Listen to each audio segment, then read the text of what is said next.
The picture arrived at exactly 2:17 in the afternoon, while the sun was still bright outside and the city was moving like nothing in the world had changed. But for Marcellus Reed, everything stopped. 1 second he was standing near the coffee machine at work, pretending to listen to his manager talk about quarterly numbers, and the next second he was staring at a photo from his best friend that made his heart forget how to beat. It was just one picture. A woman sitting by a window, his phone lying on her table, and beside it, a small handwritten note he was never supposed to see. Before we go deeper into this story, if you believe in kindness, second chances, and the quiet miracles that happen when broken people meet at the right time, please like, comment, share, and subscribe to Lifeline Diaries. Your support helps stories like this reach someone who may need hope today. Marcellus had forgotten his phone at Sienna Vala's apartment that morning after dropping off a set of repaired bookshelves. Sienna was not his girlfriend, not exactly a friend, and not a stranger either. She was the woman who lived in apartment 5B, the one with tired eyes, soft cardigans, and a habit of thanking people like she meant it more than most people meant anything. He had met her 3 weeks earlier when she struggled to carry groceries up the stairs after the elevator broke. He helped her, she smiled, and somehow that small kindness turned into him fixing a loose cabinet door, then repairing a shelf, then staying for coffee once when rain trapped him inside. Marcellus was not the kind of man who believed life gave people beautiful things without taking something back.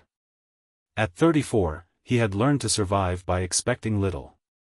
His mother had died when he was young, his father had vanished before grief even settled, and the woman he once planned to marry left after telling him he was too quiet, too guarded, too hard to love.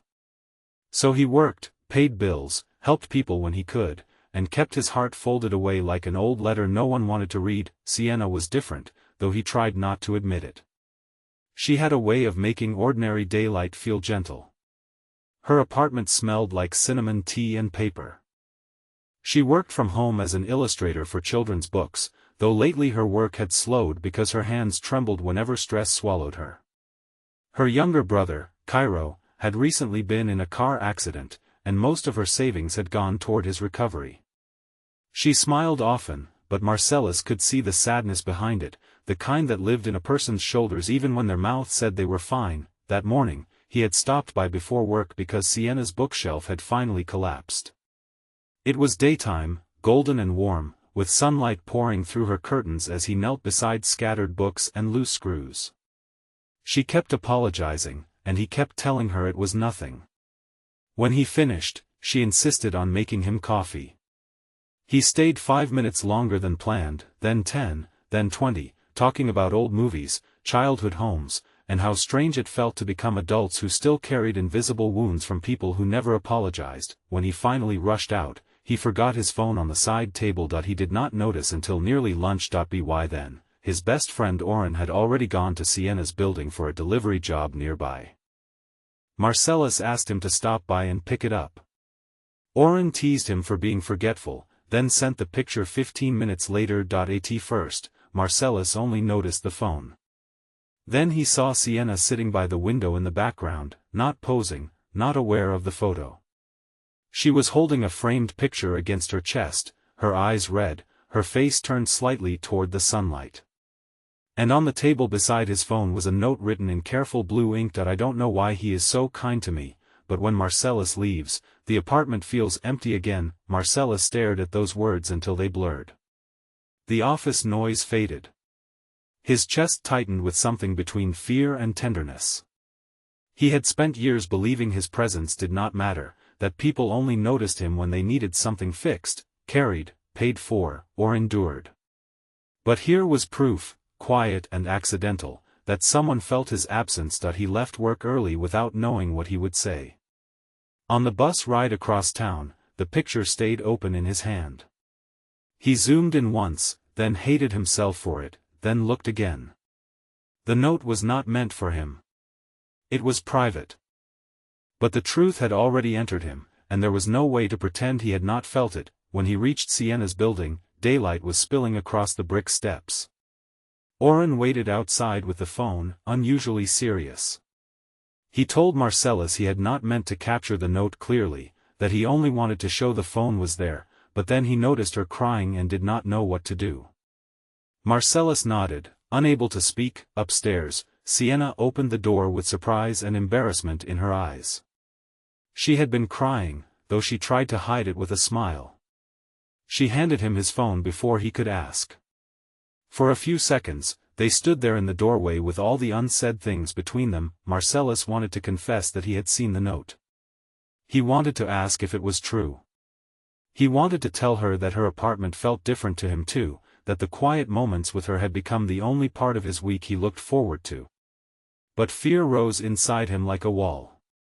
He simply thanked her and stepped back. Then Sienna said his name. It was soft, almost broken. She told him Caro's therapy payment was due, and she had been trying not to panic.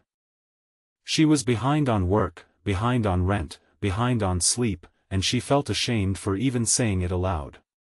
Marcellus saw then that the note was not only about affection. It was about loneliness. It was about being tired of surviving alone. That he did not offer grand promises. He did not try to become a hero. He walked inside, sat at her kitchen table, and asked her to show him the bills. Not because he could solve everything, but because nobody should have to face a mountain alone while pretending it was a hill. That afternoon changed them slowly. Marcellus helped organize payment plans. Oren connected Sienna with a small publisher who needed urgent illustration work. Marcellus brought groceries the next day and pretended they were extras from a bulk sale. Sienna knew he was lying, but she accepted the kindness because sometimes pride has to step aside so healing can enter. Weeks passed. Cairo improved. Sienna's work returned. Marcellus kept visiting in daylight, fixing small things that were no longer broken, staying for tea, laughing more than he had in years. One afternoon, Sienna showed him the framed picture she had been holding in Oren's photo. It was of her parents, both gone now, taken outside a small yellow house. She said she had been missing them that day and feeling like no one in the world would choose to stay. Marcellus looked at her for a long time and finally told her the truth. He had seen the note. Sienna's face flushed with panic, but he gently said it was the first time in years he had felt wanted instead of needed. Her eyes filled again, but this time the tears were different. They were not the tears of someone breaking. They were the tears of someone realizing she was not alone anymore. Near the end of summer, Cairo walked without assistance for the first time in months. Sienna cried openly in the therapy center parking lot, and Marcellus stood beside her in the bright afternoon sun, holding her hand like it had always belonged there. No dramatic confession was needed. No perfect speech. Just two wounded people choosing, every day, not to run from the tenderness they had found. If this story touched your heart, please like this video, share it with someone who still believes love can begin with kindness, and subscribe to Lifeline Diaries for more emotional stories about hope, healing, and second chances. And before the ending, comment kindness stays if you believe one small act of care can change a lonely person's entire life. Months later, Marcellus kept the picture Oren had sent him, not because of the note, not because of the phone, but because it captured the exact moment his life turned back toward light. He had forgotten something small at her place that morning, but he found something much bigger there. He found proof that his kindness mattered. He found a woman who saw him. And in the warm daylight of an ordinary afternoon, he found the beginning of a home.